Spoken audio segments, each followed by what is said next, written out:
Before we get to our prophecy update, I just want to mention very quickly two things. The first of which is next Sunday, we will not have a prophecy update because we are privileged to have Lloyd Pulley here. Lloyd Pulley is the pastor of Calvary Chapel, Old Bridge in New Jersey. He will be our guest speaker for both of our Sunday morning services. Of course, this is after the Pastors Conference. We have a great lineup of teachers that are coming here to Hawaii for this upcoming conference, and I was able to get Lloyd Pulley, who is one of the best Bible teachers that we have today. So that is next Sunday, the 21st, for both of our Sunday morning services. The second thing I want to do is follow up on our building update from July 31st. I just want to let you know that we really covet your prayers for two matters, one of which is the permit problem that we're having, and it's not the problem of the city and county. They have been just really great, and but we still have some issues nonetheless that need to be resolved. They're very serious in nature. The second is for the finances, the needed finances in order to cross the finish line and get into our building. We really covet your prayers in that regard. Now, for those of you who have given and continue to give, please know that we are so thankful to you. We cannot even begin to thank you enough. We are moving forward by faith. We are trusting that God is going to provide everything we need. We've been able heretofore to pay for all of the renovation with cash on hand, out of pocket, without borrowing money. And so we're just going to trust that the Lord somehow, some way is going to provide everything we need so that we can be in our church as early as October with air conditioning. So just, again, we covet your prayers in that regard. All right, let's get to our prophecy update. Today, I'm going to do something a little bit different in that I'm going to present what I'll call forensic evidence as it relates to Bible prophecy. And by forensic evidence, I mean proof beyond a reasonable doubt that specific Bible prophecies that even a few years ago were not where they're at today. And where they're at today, I believe, is that they are on the cusp of being fulfilled.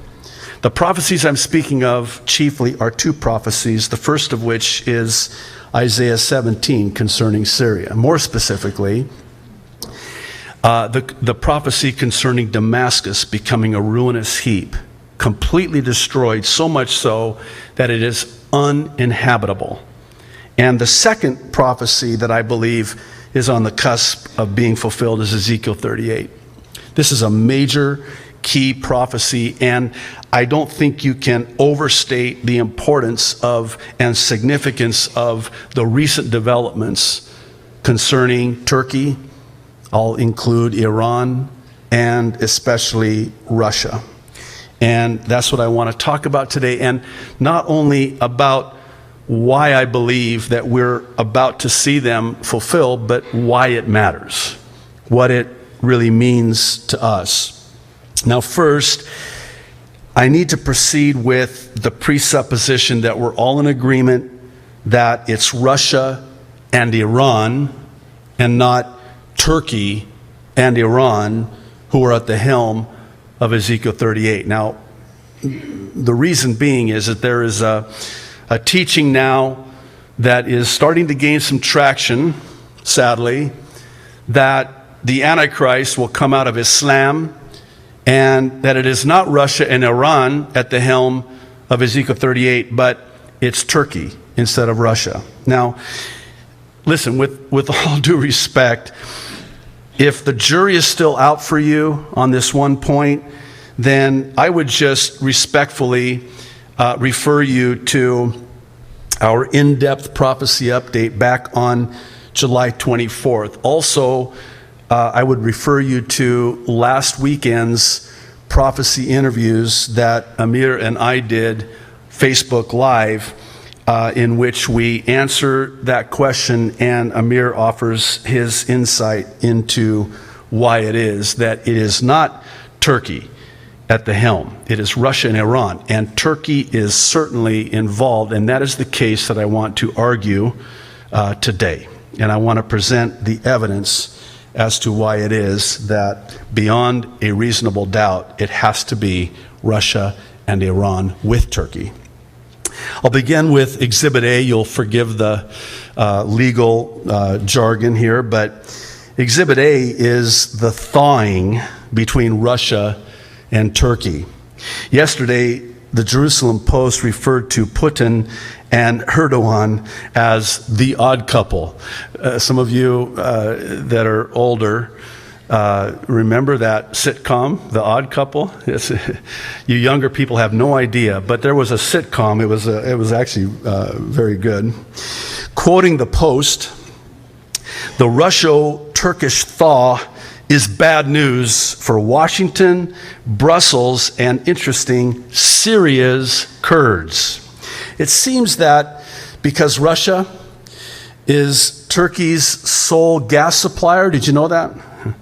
Erdogan was left with no other alternative but to come crawling to one Vladimir Putin, which is exactly what he did. He had to.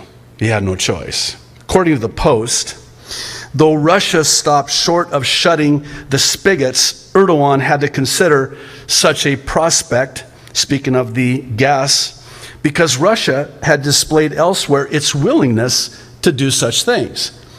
Having said this, the deal's economics are but its appetizer.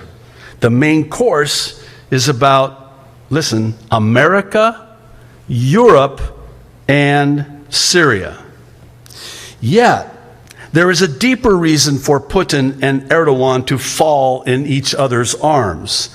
Both have a problem with America's global hegemony, and both feel personally betrayed by Barack Obama. The Post goes on to cite Obama's betrayal of Putin as stemming from Washington's conduct vis-a-vis Ukraine and Libya, and Erdogan's as the belief that the U.S. masterminded the coup against him recently through his nemesis, self-exiled cleric Tahullah Gulen, which, by the way, parenthetically, let me say, Iran is demanding that we send this Gulen back to Turkey. He is exiled here of his own volition in the United States of America, and this man is a very powerful man, a very dangerous man. And I'll add that there are recent leaks that show Hillary Clinton and this man being very chummy. I'll just leave it at that. Have a nice afternoon. Let's go on with the article. These circumstantial concerns are fueled by the ideological misgivings about, and this is interesting, the current world order. Interesting. The article then goes on to ask the question of, where then does all of this leave Israel? Good question. Here's the answer they give. The rapprochement's simplest and happiest aspect, as seen from Jerusalem, is its economic side. Please, as I present this evidence, keep in mind the details that we have in Ezekiel 38. What is the purpose of this attack against Israel in Ezekiel 38? It's to take a spoil. So it has economic implications. The article says, depoliticized trade anywhere in the Middle East is an Israeli interest. Besides that, Israel's future gas sales to Turkey should not be affected by the Putin-Erdogan deal, as Ankara's need to end its dependency on Russian gas remains unchanged. There has been some speculation in recent weeks that Prime Minister Benjamin Netanyahu, who has been cultivating his ties with Putin and has now also mended fences with Erdogan, is seeking a Russian brokered deal on Syria,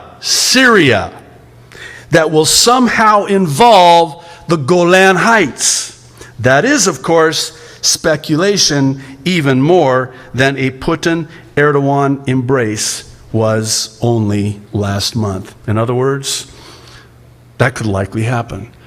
Who would have ever predicted Putin and Erdogan as this odd couple coming together? Were fierce foes, fierce foes. Well, as you might imagine, this newfound reconciliation between Russia and Turkey was met with consternation and even trepidation on the part of Israel and, of course, on the part of the United States as well. On Thursday, the Jewish press published an article titled, "Moscow Calming Israeli American Fears of Russia-Turkey-Iran Coalition." Did you catch that? Just call me silly. I've been called worse. Call me silly. But is that not exactly what Ezekiel 38 says? Quoting the press, Tuesday's meeting in St. Petersburg between the two former feuding foes, Russian President Putin and Turkish President Erdogan, drew considerable attention. Government-run news agency TASS reported, noting that the Russian-Turkish rapprochement is coming while Russia has been expanding its relations with Iran, and Ankara and Tehran have also been bridging the gaps between them, borne by almost 4 decades of a volatile Islamic republic on Turkey's border. You know, it wasn't that long ago when we first started doing these prophecy updates back in 2006 that one of the unknowns was, how is Turkey going to get and turn this corner so they're allied with Russia and Iran? Yeah. We need to look no further than to what is happening now. Quoting again the press, in fact, right after the failed coup last month, Erdogan announced, "We are determined to cooperate with Iran and Russia." Oh my goodness. Here's why. To address regional problems, and listen to what he says, I'm quoting, "side by side, and to step up our efforts considerably to restore peace and stability in the region." Is that not 1 Thessalonians 5:3?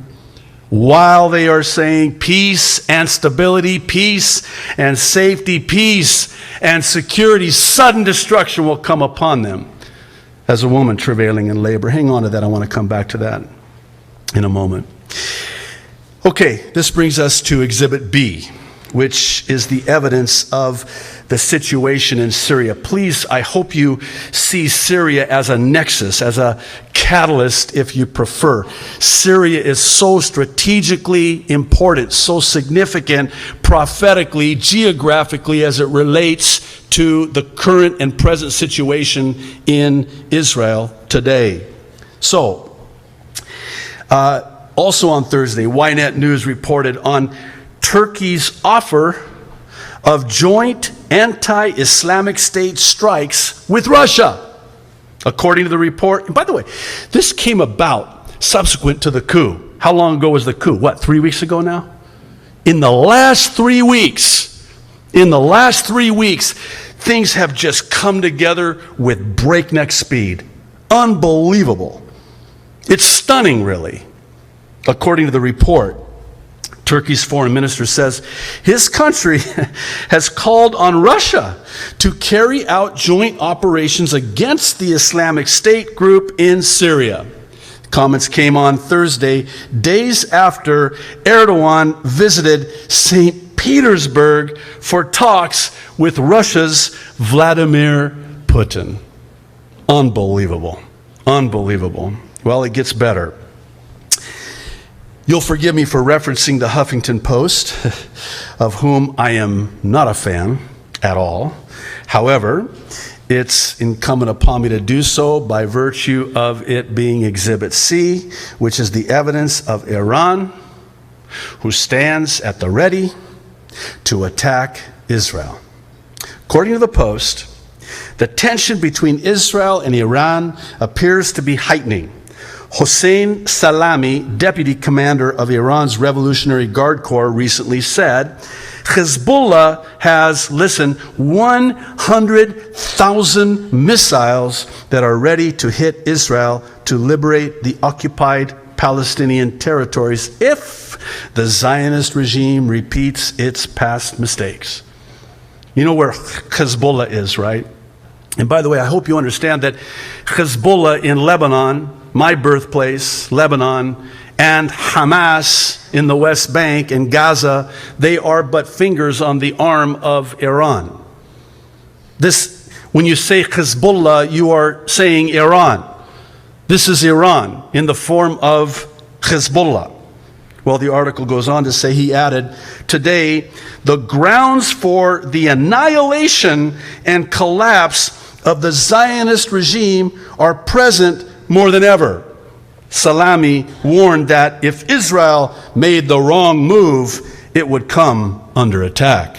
A few weeks ago, a senior advisor to the IRGC's elite Quds force, Ahmed Karimpour, said Iran could destroy Israel in less than 8 minutes if Supreme Leader Ali Khamenei gave the order. You know what's sad? The writer of this piece for the Huffington Post, who himself is a Muslim originally from Iran, goes on to dismiss Iran's threats as mere rhetoric. However, I would submit that his attempts at doing so merely furthers the deceptive propaganda instead. Last night I was watching a documentary on Hitler's Olympics, and I was kind of taken back by how much of what we have in the ceremonies now of the Olympics today were started by Hitler.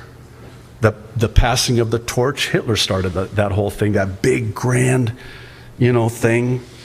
And the reason I mention it is I shouldn't watch documentaries like that on Saturday night before I go to bed, before a Sunday morning. But secondly, and more importantly, what came out of that was so fascinating because it was all propaganda. It was all propaganda. And it was brilliant in a satanic way. Hitler's propaganda was brilliant in a satanic way. Well, speaking of deceptive propaganda, the Times of Israel published a report yesterday in which they quote Netanyahu, who categorically rejected Obama's assertion that Israel now supports the Iran Accord. Did you hear about this? I hope you understand what propaganda is, right? So here's the propaganda coming out of the White House from the President of the United States. Oh, Israel now sees the merit of this deal.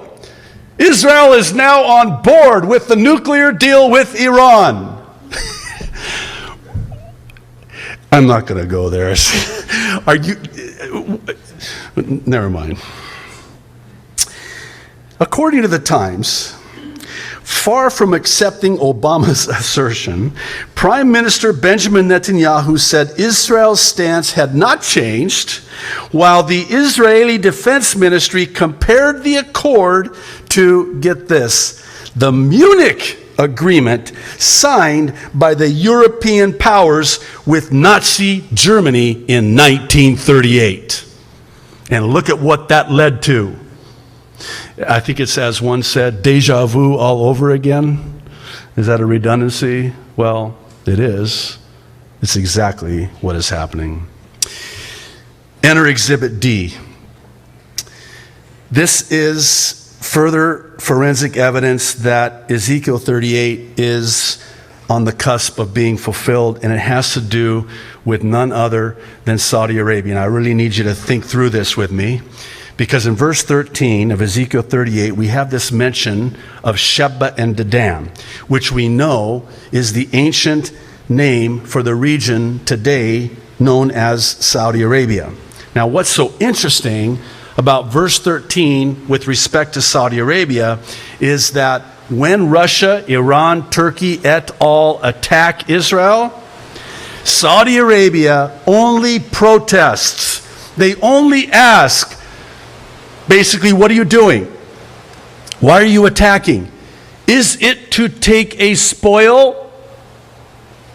Now, why is that so significant? Because it would indicate that Saudi Arabia would have an amicable relationship with Israel and warm up to Israel prior to the fulfillment of Ezekiel 38. I submit to you that this is exactly what is happening as we speak. This is in some regards more stunning than Turkey's alignment in recent weeks. It's Saudi Arabia warming. You can't be a Jew in Saudi Arabia. A Christian in Saudi Arabia cannot have a Bible. There are no churches in Saudi Arabia. There are no synagogues in Saudi Arabia. And Saudi Arabia is warming up to Israel? Yes, they are. Just in time. Right on schedule. Well, the Times of Israel on Friday published a report on how some in the Saudi media are actually criticizing anti-Semitism and as such warming up to Israel. Kindly allow me to just share a couple of excerpts real quickly here. A media campaign in Saudi Arabia is seeking to combat anti-Semitism in the kingdom, apparently in an effort to prepare public opinion for deepened relations with decades-old enemy Israel. Ehud Yassari, a senior analyst, on Friday read out examples of key sentences in recent articles by Saudi columnists and reporters demonstrating a shift in attitude towards the Jewish state and Jews in general. I mean, this is almost surreal. Saham al-Qahtani, a famous Saudi columnist, recently wrote that describing Jews as the son of apes and pigs, by the way, that's what the Muslims call the Jews, they're not even human, and other derogatory descriptions of Jews from the Quran, no less, relates to the period in which, I love how they get out of this, Islam's holiest book was written and should not be seen to refer to all Jews today. Oh, okay. This interpretation of the Quran is not in line with previous interpretations, which take the phrase comparing Jews to animals quite literally. Similarly, Yasser Hijazi, columnist in the influential paper Riyadh, this is one of the major publications, said that Arabs must, quote, leave behind their hostility and hatred of Jews. Saudi Arabia. Another columnist, Ibrahim el-Matrudi, was quoted as complaining that Saudis and Arabs in general have been swearing at the Jews instead of drawing benefits from studying their success. And, it gets better, Ahmed Adnan, writing in the influential Saudi-owned pan-Arab website Al Arabiya, argued that Saudis should speak to Israel in line with their own national interests and without mediators. The change in tone in Saudi rhetoric towards Israel comes a year after signing, no surprise, the nuclear agreement between Iran and world powers. Last year in June, when they put ink on this agreement with Iran, I made the comment that the implications and ramifications of this nuclear agreement could never be overstated. This is so significant, and it crosses a line for which it puts us and the world past, I believe, the point of no return. It's almost like it's set in motion faster, even faster, all of the things that we're seeing now a year later. In late July, this was just a couple weeks ago, a retired Saudi general visited Israel, heading a delegation of academics and businessmen seeking to encourage discussion of the Saudi-led Arab Peace Initiative. Such a visit by former General Eshki, who was once a top advisor to the Saudi government, is, and I quote, an extremely rare occurrence. I think that is an understatement. This is unheard of. This is unheard of. If you were to ask me, even a year ago, concerning Saudi Arabia, and you were to tell me that they would be doing this, I would have questioned you, and I would have been dismissive of you. Even I would have. And I would like to think I'm pretty open-minded when it comes to Bible prophecy, but I wouldn't have believed it. If you would have told me that almost with a stroke of a pen, Turkey would be aligned as they are now with Russia and Iran, I would have had a really hard time believing that it would happen this way and this fast. Well, here's where I'm going with this, and I want to sort of bring it to a close and answer this question of what does this all mean to us? When the alarm clock goes off tomorrow morning, how does this apply to us? Why is this important to us? What does this mean to us? Now, I realize that I once again run the risk of providing an oversimplification with my answer, but I'm going to attempt to explain it as best as I possibly can. In a sentence, the reason this matters to us, the reason the situation in Syria, Isaiah 17, and the situation in Russia, Iran, Turkey, related to Israel in Ezekiel 38 matters to us is because the rapture of the church takes place close in proximity to the fulfillment of Ezekiel chapter 38, and with it, Isaiah chapter 17. One of the questions I'm often asked about is, when does the rapture take place in terms of the timing of Ezekiel 38? Now,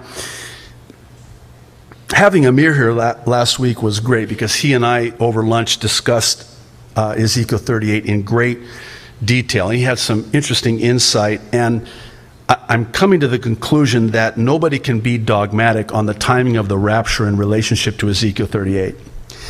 I lean towards the rapture happening prior to the fulfillment of Ezekiel 38. I also believe it's plausible that the rapture could happen in concert with the fulfillment of Ezekiel 38. In other words, at the same time. And others suggest that it happens after. Again, we cannot be dogmatic about it. We don't know. There are some details that we have in Ezekiel 38 that we can draw some conclusions from, but the fact of the matter is we can't say for a certainty that the rapture is right before Ezekiel 38, in concert with Ezekiel 38, or shortly after Ezekiel 38. But here's what we can surmise. It is close in proximity to Ezekiel 38. Do you see where I'm headed with this? The common denominator is, if Ezekiel 38 and its fulfillment is that close, and the rapture happening is close in proximity to the fulfillment of Ezekiel 38, then how close are we? How close are we? Wouldn't it stand to reason that if we're seeing everything now coming together very quickly for Ezekiel 38 to be fulfilled, and the rapture's close in proximity to that fulfillment, that we're also very close to the rapture of the church? I hope that I've provided sufficient evidence to prove beyond a reasonable doubt that this, in fact, is the case. Luke 21, verse 28, Jesus said, when you see these things, keyword, begin to come to pass, Then look up and lift up your heads, because your redemption draws near.